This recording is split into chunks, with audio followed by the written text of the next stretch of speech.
Hello, welcome to season 6 of this grotesque nightmare. So, I'd love to start things off on the right foot in the new year by starting the script literally hours before posting my last video for patrons, and now at literally 2:30 a.m. on the dot, still in 2022, I'm going to talk about the big boy, Mr. Twitter man himself. Why?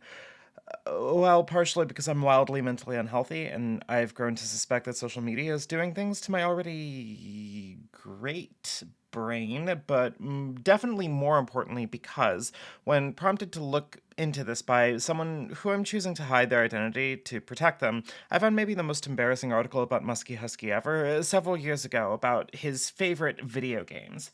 The question that led me down into my dark empath arc, the theme of 2023, I say still in 2022, is what could Musk's favorite video games say about him as a person? Nothing. Thanks for watching. Oh, you disagree. Okay, fuck it. Let's talk about the one the one game on the list that I could talk about off the top of my head. The Mass Effect trilogy.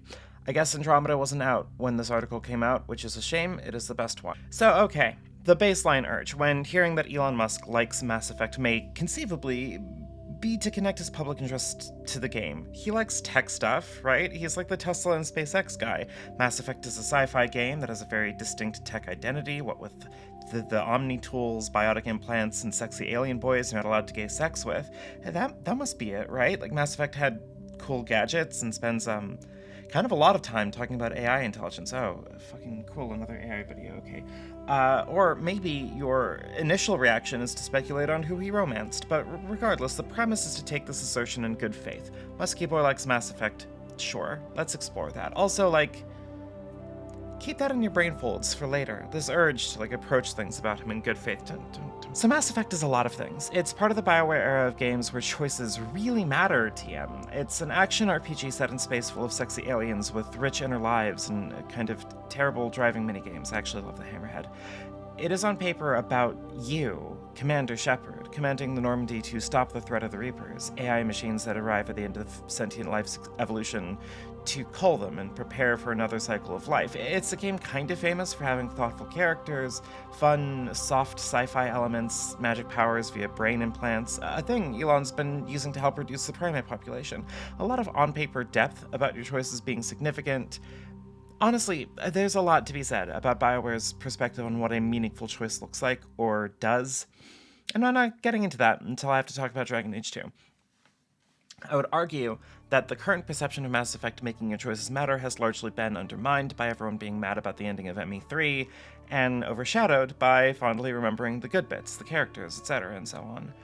With all this in mind, it's tempting to ask what he got from these games, and if he got anything from them, it was probably having a good time with the funny tech stuff, and, I don't know, I suspect he'd fashion himself like a better elusive man. You know, isn't that kind of the aura it seems like he's constantly trying to build for himself? Cool, looking out for our futures, witty, distant, when he's more like, Miranda's father? Weird, obsessive, using his massive wealth to do increasingly weird shit like Miranda's dad, making a genetic hot girl version of himself, a thing I personally believe Mr. Elon would do given the opportunity. We're still playing along though, so this idea we've built for ourselves is almost interesting, right? What does Mass Effect look like if you're trying to consume it entirely through the lens of speculative technology? Well, the answer is not a lot. Am I gonna have to read the data logs? No, I doubt he read them. I'm not gonna read the data logs. Look, there's some effort in the background noise of the game to try and really lay down a comprehensive idea of how they make all the technology work, but the entire premise of the trilogy kicks off with we found alien technology that lets mass move way faster than we can currently do, so I don't think they shot for hard science. The only stuff we can really look at is what? The story? The characters? What would Elon Musk do in Mass Effect? So obviously I had to start my journey in Mass Effect 1. I say obviously, but this was actually hotly debated. There's a lot to be considered when recreating the Mass Effect playthrough of a public figure, and consulting what Elon Musk has said on the series yielded this incredibly useful piece of information. Oh shoot, where did I put the information?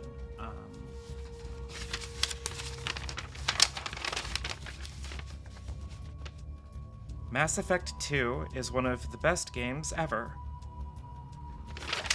So, with this being the only real information, there's some speculation on whether or not it would be even necessary to play Mass Effect 1. Sure, the article put the entire series on the list, but there wasn't a lot of primary information to go on. That being said, Mass Effect 1 was infamous when it came out, scandalous even. You could have sex, after all, with an alien blue lady. As a lady! Granted, I don't believe that Musk Shepard should be a woman because... well, I don't envision Musk being a cool enough guy to play a woman in a video game that's supposed to be a self-insert, not even to have weird blue lesbian sex. After all, he doesn't even like pronouns, so for the sake of controversy, I decided to take the plunge and boot up my old Origin copy of Mass Effect, which was unplayable. I don't say this lightly. I could load it up, but I couldn't access my talents, I couldn't use half the buttons, I couldn't, heal, I believe, or change weapons, or use my powers. Something has gone really wrong here, so I had to, in the name of pursuing this futile effort, spend some money and get the Legendary Edition. This means that it's a business expense also. So this will end up serving myriad purposes here. After all, I played a lot of Mass Effect in undergrad, and hadn't touched it since becoming a cat girl, so it was weird. Coming back to something, a very different person, trying to play it as a completely other kind of completely different person. Mass Effect 1 is kind of a mess of a game.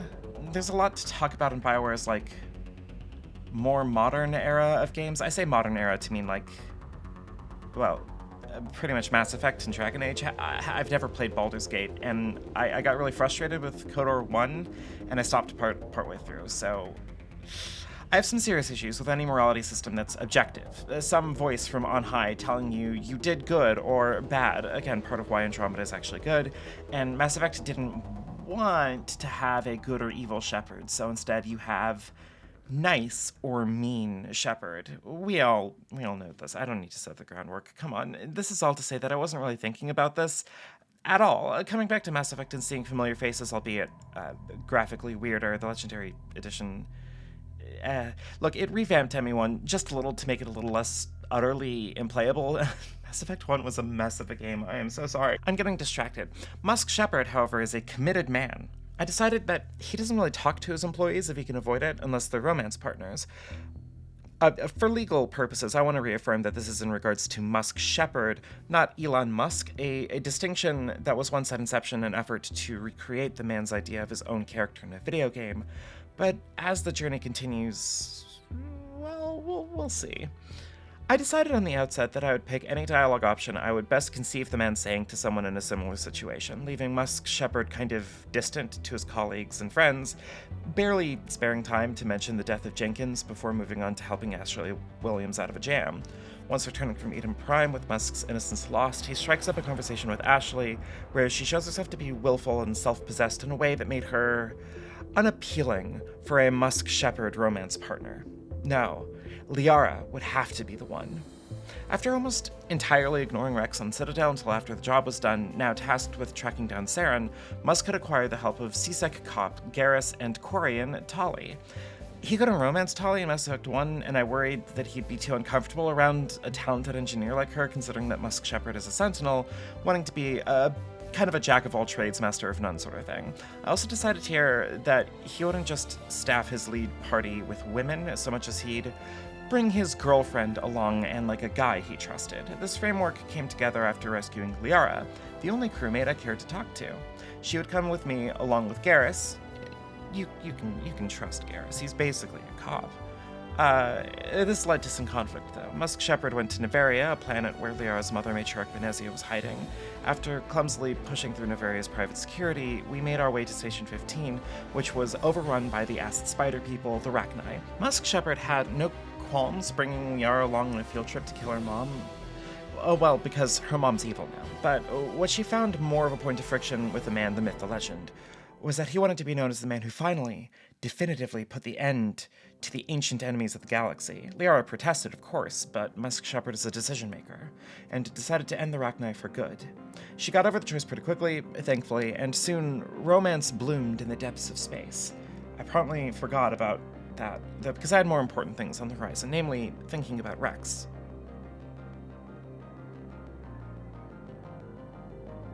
And also, thinking about Rex in the context of Vermeer, see, I gotta go to Vermeer and stop Saren's research stuff from happening. The thing is that said research stuff seems to be about curing the Krogan genophage. The genophage is like a science medicine thing that the Solarians infected the Krogans with to make sure they don't give birth to many babies, like 1/1000th of their usual output. And Rex, being a sexy Krogan, would like there to not be a genophage anymore. Usually, Shepard does side quests, help him find some armor that's sentimental to him, kind of like the quest for Sten's sword in Dragon Age, and he trusts that maybe the evil guy is not curing the genophage in a good way. But Musk Shepard isn't going to travel like through the depths of the galaxy for some shitty armor not built by his experts at Tesla.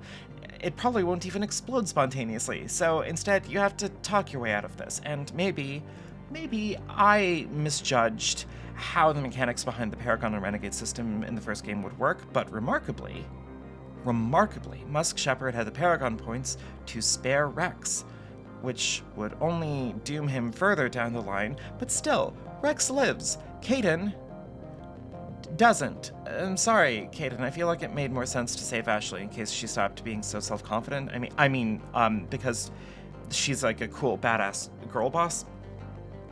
Anyway, with all this out of the way, we get Anderson to punch out Adina because Adina had the gall to talk down at me, Musk Shepard. So obviously he gets punched. We take off to Ilos, find the conduit, drive the tank in. Oh, right, Musk Shepard and Liara have like sex somewhere in here. I'm not going to show that. And bing bang boom, we make it to the final confrontation. Musk makes the decision that the Council's only holding humanity back and that we need to be the ones to clear this threat, so rest in peace, Council. Saren dies, Musk lives. End of Mass Effect 1 in not a lot of time. Boom. So, we get to the more serious component of this, the bigger picture, the important one. We delve into Musk Effect 2.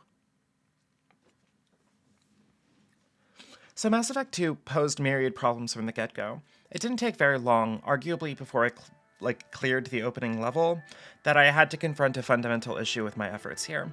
Elon Musk has never meaningfully talked about this game or his time playing Mass Effect 2 kind of at all. My efforts to recreate it obviously, clearly, and by this point undeniably were impossible. This isn't Elon Musk's playthrough. It can't be, merely my venting frustrations at the man Elon Musk can't help but reveal himself to be. Should he have played this game, I almost would believe that he'd probably play it straight Paragon, because Mass Effect struggles a lot when it comes to morality. These aren't choices that add depth and flexibility to the story, allowing you to give a richer input and feel like you're meaningfully playing a role in this game's narrative. Most definitely not in ME2. Mass Effect 2 wants you to pick one of these moral paths and commit to it, and that has the subsequent problem of making it hard to discern a consistent character out of these two flavors of Shepard. Renegade Shepard isn't an interesting kind of Shepard to put yourself into, because all of the benefits you can get from Renegade Shepard outside of a side quest you can pick up on ME1, looking like a cybernetic monster and yelling at people, can be gained through Paragon Shepard, who is, generally speaking, nice to people. People like spending time with them. They make the occasional sly joke. It's like, I don't know, it's nice to be a good person that people like. Conversely, Renegade Shepard has no real identity. It's just doing whatever's the meanest thing you could do at the time for its own sake. Are there beats and moments in the game that could benefit from a harder, rougher kind of Shepard? Maybe. But you're out there just kind of judging Samara for being a murderer while you've been out murdering and punching and beating up people, yelling at folks, kind of just because it's something you can do.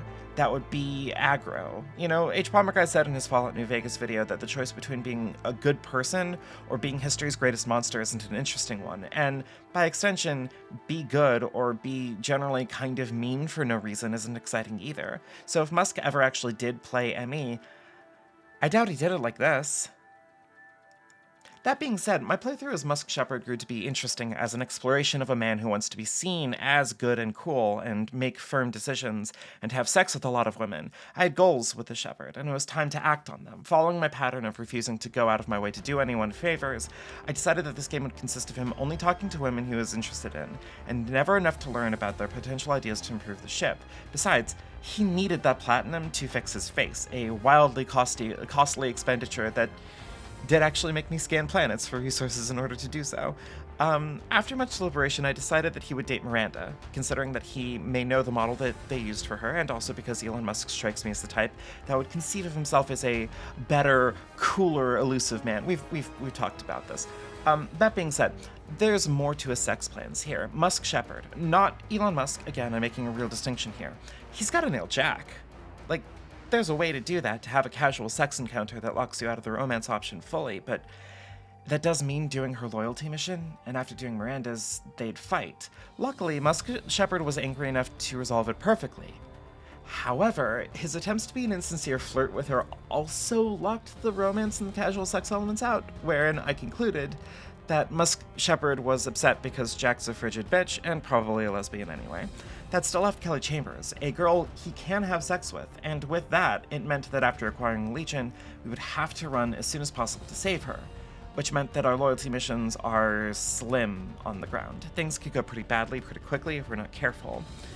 This did leave one mission in between acquiring Legion and going to save Kelly, and I guess the galaxy also, and that final loyalty mission went to Samara.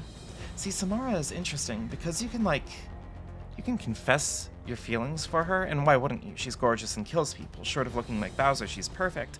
But who cannot commit to a relationship because she's taken an oath of celibacy? However, you know who can reciprocate? Morinth, her kind of evil daughter that looks exactly like her. With that, the goal was simple. Do Samara's loyalty mission and pick Morinth at the end, and then bring Morinth back into the Normandy and then have microwave brain sex with her and die. Just like everybody else wants in the world. However, my efforts to adhere to the rule of only making choices that I thought Musk would make had screwed me. Even saying everything Morinth wanted to hear, you automatically kill her instead of Samara. You have to have everything. You have to max Paragon or Renegade points to be able to make the choice at all. So it was a bust, sadly, and it left me in a bad position. 3 loyal party members out of 12, no ship upgrades, and we had a final battle to battle. So of course we went for it. You know, team building be damned. At the outset, the suicide mission is genuinely, super interesting. There's a lot of backroom mechanics going into it. Without the ship upgrades, we said goodbye to Jack immediately, down 1 loyal party member, Kasumi, who I almost forgot to pick up, and Thane, inexplicably, because it's too much to explain. 9 to go as of our first foot mission, which requires a tech specialist. If loyal, Legion, Kasumi, Morden, or Tali could accomplish this goal no trouble. But none of them were loyal to me, so Morden drew the short straw and was sent in to die, with Garrus leading the reserve team. Morden dies, we're down to 8. The biotic mission proved to have many other problems. Without a loyal biotic, you lose not the biotic in question, but one of your teammates that you took with you. So that's maybe not ideal. Luckily, Samara is one of the 2 viable candidates, rest in peace, Jack, and she was loyal, so that problem, at least, was fine. And I could take Miranda and Legion, which was my team because Miranda was my girlfriend, and Legion, while not a guy, is definitely a cool robot, and Musk Shepard would play with a cool robot. That left the reserve team, which I left in Garrus's capable hands. He died, and saving Kelly without a loyal teammate, since Miranda had to watch me save the galaxy. So I bargained with myself that maybe the escort didn't matter, sent Tali, who sacrificed herself to keep Kelly and the others alive. Whoops, Mass Effect 3 just got a little smaller. With 6 people left of the final battle, Miranda and Legion went with me, leaving whoever else left to hold the line, which in this case was Grunt, Saeed, Jacob, and Samara.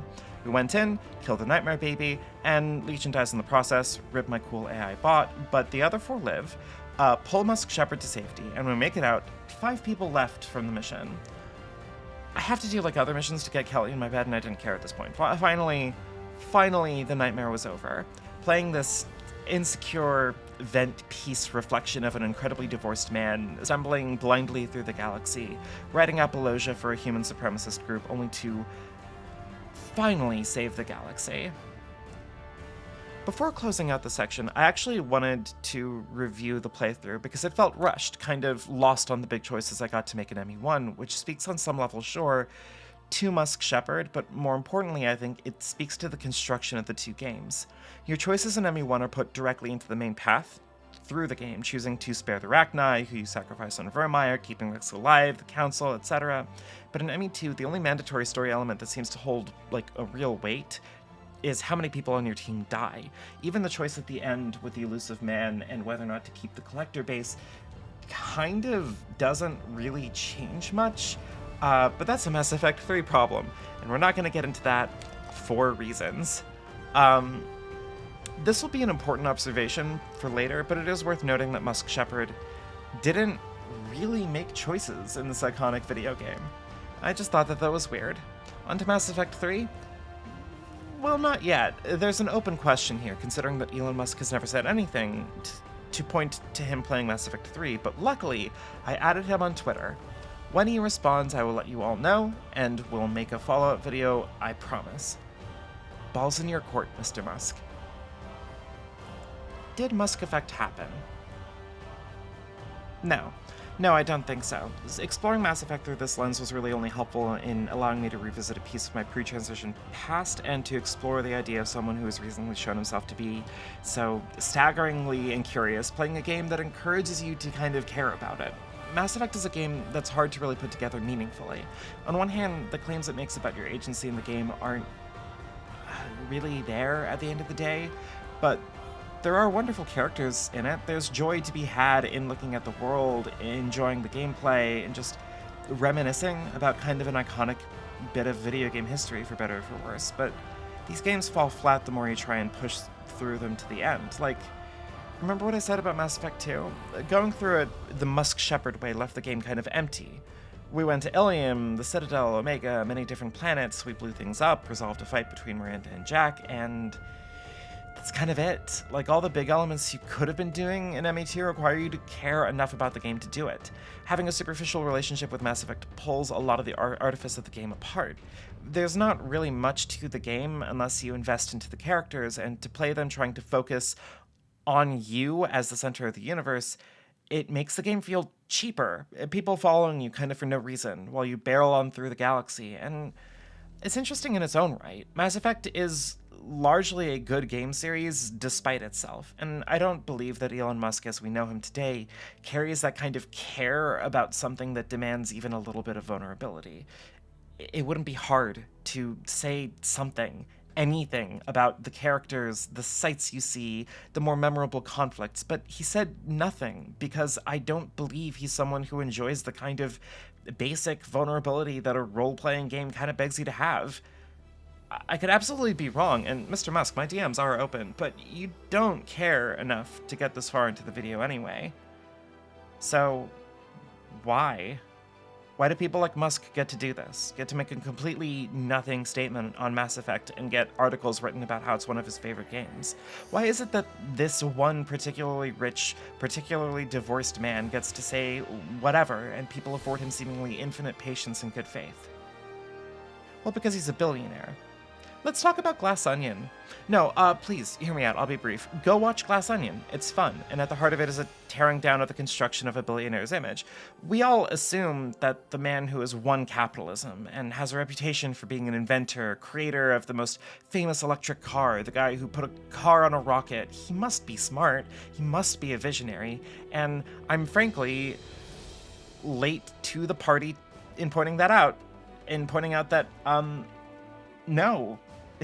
He didn't even invent the Tesla or the Hyperloop. He bought Twitter for an irresponsible amount of money because he wants to be seen as cool. He cares about the future and about technology. He likes the movie Parasite and Fallout New Vegas and Mass Effect because having people genuinely like you and sincerely think you're cool is the one thing money can't actually buy.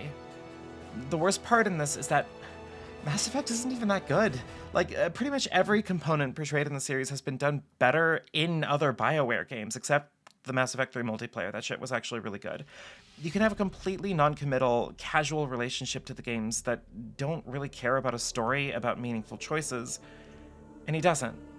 And we just pretend that he could. He still has weird, extremely weird fans that just cannot conceive of him doing anything wrong, and the only justification is that he's rich.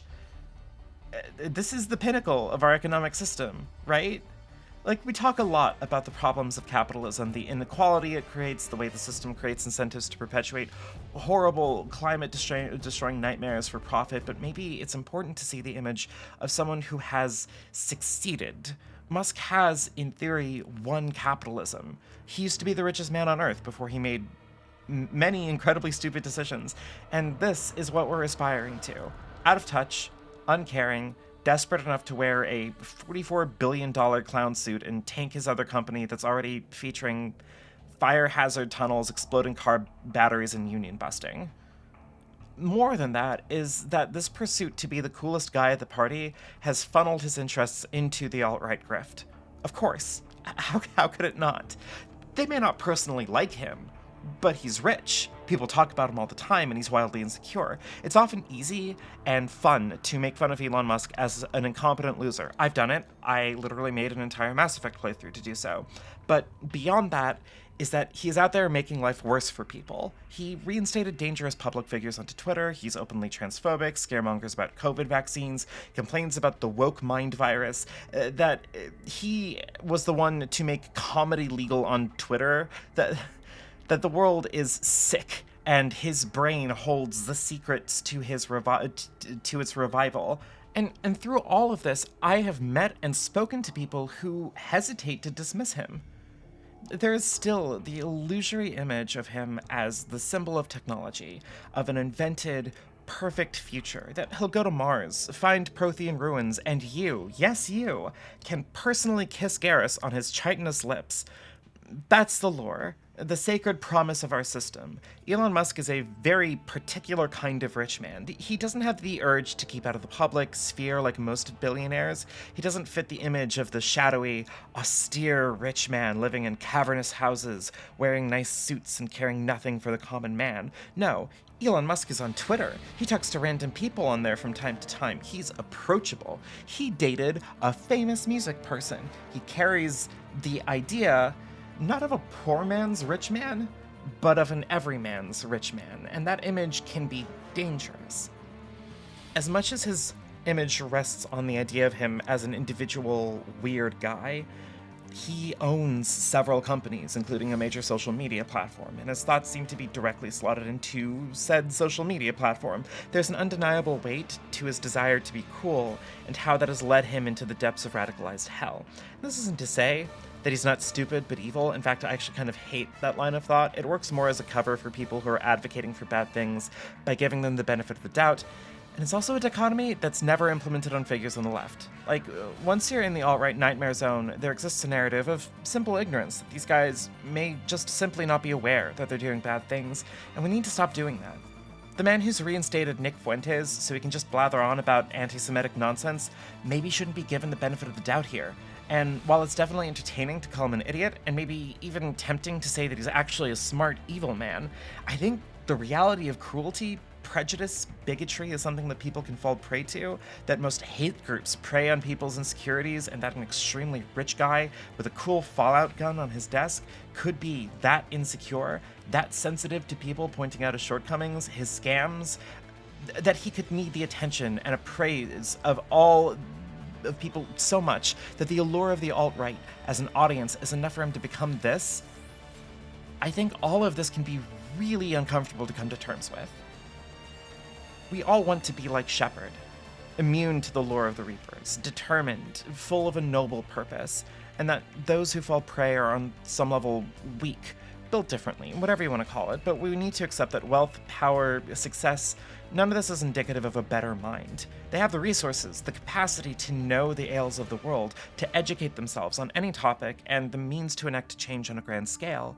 But resources in a vacuum can't make you want to better yourself. They can't make you want to confront the grim truths around how you got that wealth, and what to do about it. One of the actually neat parts of the game is when characters like Saren and the Elusive Man are revealed to have been indoctrinated by the Reapers, while spending large parts of their time on screen loudly insisting that they aren't.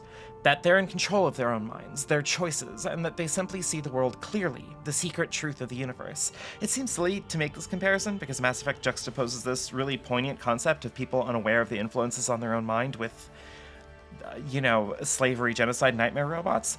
But if there's any takeaway here, it is that part of how hate groups sustain themselves is on this mindset. They aren't staffed exclusively with bigots that know they're bigots and just hate people. They rely on the compelling narrative of you as a seeker of the truth, as someone who's unearthed reality on some powerful level, that you're in charge of your own mind, your own body, and that this group is setting you free to become a winner, even if you're already a billionaire. The other takeaway is to be nice to Mordin. I interrupted him in this playthrough, but the correct way to play this game is to just let him talk. He's wonderful. Special thanks to Alexi Angelica, Brandon Haney, Caitlin Fisher, Colleen T, Dr. A, Lewis Wells, Low Res, Maria Aladren, Alistair V, Mozzie VT, Natalie C. Slane, Norai the Redmarked, Nomadic Raven, Professor Bopper, Rach St. Rawberry, Thomas Wolpez, and Zetetic. Thank you all so much.